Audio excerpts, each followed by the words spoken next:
Hello, bimeze bite nshuti zanjye,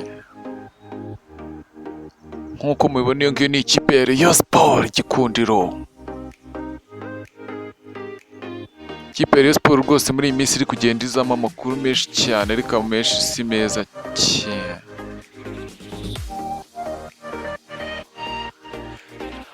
Muri aka kanya nta yindi nkuru iri kuzamuka usibye isezererwa ry'umunyezamu Ramadan Kawili uri kunugwanugwa ko ashobora gusezererwa rwose n'ikipe ya Rayon Sport bidasubirwaho.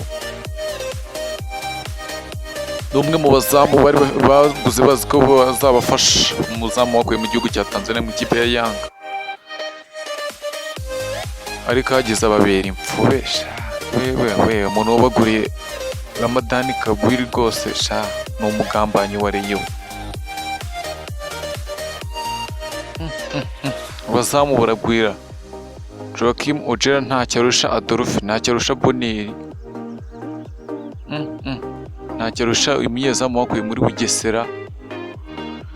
Bose inkuru ziri kugenda zivuga ko umuzamu ashobora kuba agiye gutandukana n'ikipe ya Rayon Sport mu buryo bw'ibanga, ariko nta mukuru tuba twagiye dutohoza kabisa.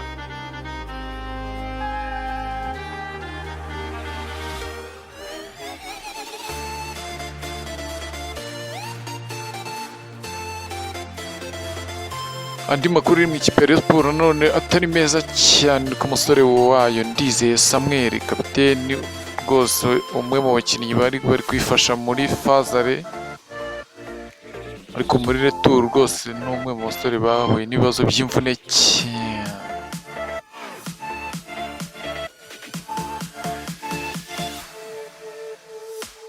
Ndizeye Samuel kuba tamuzi cyangwa kuba tamwibuka ko dore ko atanaherutse mu kibuga, n'umwe mu basore rwose bakina defense neza cyane mu Rwanda, batanu ba mbere ntiyaburamo kabisa, ariko ibintu biri kumuvugaho rwose byo we yabazwa urutugu noneho bakaba batarakira, ni ibintu bikomeje kugenda bibabaza abafana n'abakunzi ba Rayon Sport Gikundiro.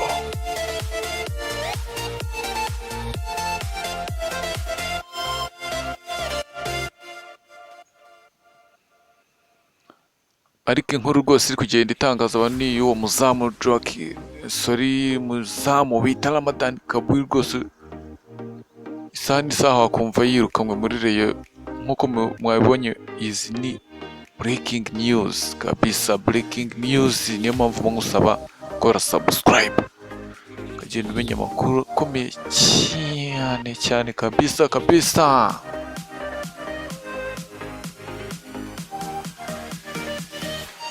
Indi ngingo rero nashaka ko dukomozaho ni ikipe y'igihugu Amavubi. Ikipe y'igihugu Amavubi rwose ku munsi wo kuwa gatatu iri kwitegura umukino wo kwishyura n'ikipe ya Benin. Ikipe ya Benin ikaba rwose iri mu Rwanda itegerejwe kabisa.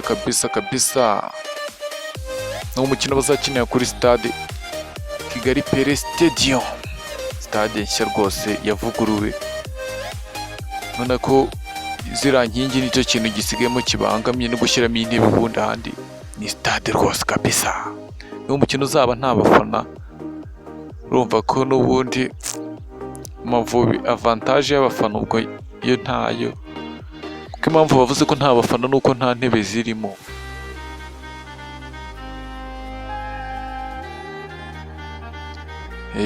Zizari breaking na update rwose tuba tugenda tubaha 5 ku 5. Niyo mpamvu bagusaba gukora subscribe, ukabisharinga mu magurupe ya WhatsApp, ya Facebook rwose, ukasharinga, ugakanda like, comment, ukatubwira rwose uburyo wumva ibintu bigomba kugenda n'uburyo bigomba guhinduka, ukatubwira n'uburyo wagiye wakira amakuru tukugezaho.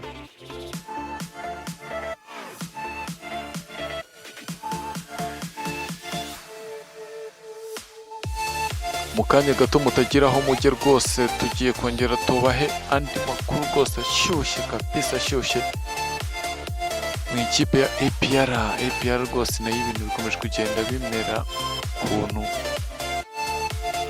nimba ari byiza cyangwa bibi murabyumva mu yindi video kabisa rwose. icyo kintu nakubwira kabisa kabisa, subscribe uri gukandaho kuri subscribe.